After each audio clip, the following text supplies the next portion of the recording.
Assalamualaikum warahmatullahi wabarakatuh. Nama saya Tardi Harapan Pratama, mahasiswa Komunikasi Penyiaran Islam, Fakultas Agama Islam, Universitas Muhammadiyah Bengkulu.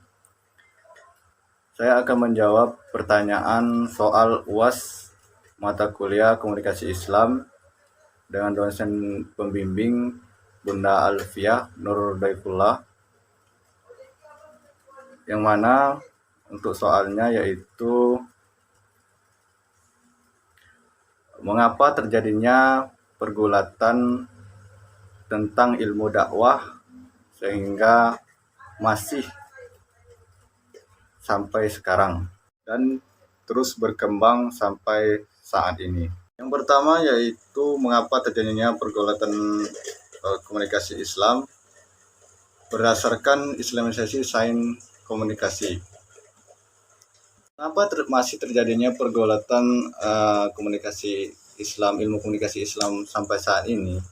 Yang pertama karena pada awal mula munculnya gagasan Islamisasi ilmu komunikasi ini terlepas karena adanya pro kontra dari kalangan-kalangan para pembaharu terdahulu, karena mereka beranggapan bahwasanya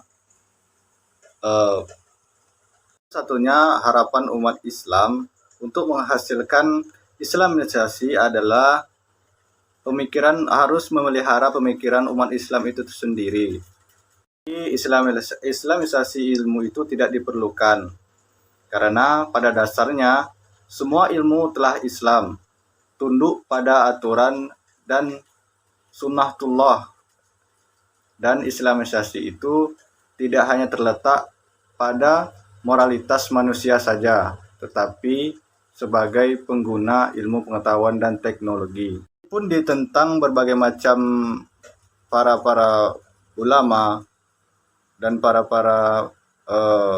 ilmuwan muslim, tetapi proyek Islamisasi tersebut masih mengalami perkembangan sampai saat ini. Banyak juga yang merespon positif mengenai Islamisasi ilmu tersebut. Buktikan dengan adanya beberapa pertemuan ilmiah untuk meneruskan dari proyek Islamisasi ilmu tersebut. Berikutnya yaitu dalam konteks antonologi ilmu komunikasi Islam. Jadi pergulatan ilmu komunikasi dakwah yang berikutnya yaitu dalam konteks antonologi komunikasi Islam. Mengapa masih terjadinya pergulatan ilmu dakwah di dalam konteks antonologi ilmu komunikasi Islam ini? Karena pada dasarnya ilmu komunikasi Islam ini sangat berbeda dengan ilmu komunikasi Barat. Perbedaan yang sangat mencolok itu yaitu dari adab dan norma dari komunikasi Islam. Karena komunikasi Barat itu cenderung mengabaikan yang namanya etika, hingga perubahan yang ada di dalam komunikasi Barat ini itu adalah yang bersifat ilmiah. Seperti yang kita tahu bahwasanya etika itu sangat penting di dalam kehidupan, terutama di dalam berkomunikasi. Oleh karena itulah maka dibuatlah komunikasi Islam ini, karena melihat bahwasanya komunikasi Barat itu sangat tidak mementingkan etika.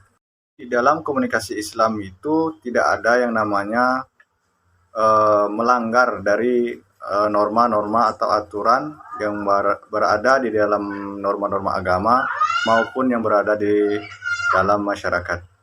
Yang berikutnya yaitu epistemologi ilmu komunikasi Islam. Kenapa masih terjadinya pergulatan ilmu dakwah dalam konteks epistemologi ilmu komunikasi Islam?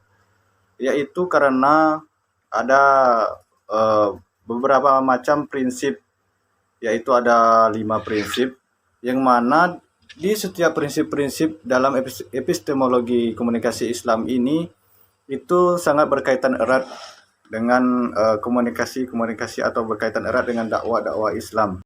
Juga epistemologi komunikasi Islam ini juga terdiri dari beberapa paradigma Membedakan antara komunikasi Islam dengan komunikasi Barat. Dari paradigma tersebut, maka dikembangkanlah 4 metode yang digunakan dalam mengembangkan ilmu komunikasi Islam. Nah, disinilah terletak masalah di mana terjadinya pergolakan tersebut, karena belum banyaknya penelitian-penelitian yang mengaplikasikan keempat metode tersebut dalam mengembangkan ilmu komunikasi. Para ilmuwan-ilmuwan sekuler yang selama ini itu belum menempati keempat dari metode-metode tersebut. Ilmu komunikasi Islam ini tidak hanya dari penemuan dari lapangan dan dari yang ada di dalam masyarakat, tetapi melainkan juga didasarkan dengan nilai-nilai ajaran agama Islam yang bersumber dari Al-Quran dan hadis. Berikutnya yaitu aksiologi ilmu komunikasi Islam. Mengapa terjadinya pergolakan ilmu komunikasi dakwah Islam di dalam konteks aksiologi ilmu komunikasi Islam ini, yaitu Islam itu yaitu bertujuan untuk ilmu dalam Islam, yaitu memberikan kepuasan dan kemanfaatan bagi manusia serta dalam kerangka untuk mendekatkan diri kepada Tuhan. Tujuan tersebut menjadi tolak ukur dalam pengembangan ilmu komunikasi. Karenanya, komunikasi selain untuk mengenali diri dari manusianya itu sendiri, juga untuk menjalin hubungan kepada sesama manusia, menyalurkan nilai-nilai Islam pada generasi-generasi yang selanjutnya untuk membangun persaudaraan dan keutuhan Tuhan. Peranan tersebut dapat dilakukan hanya apabila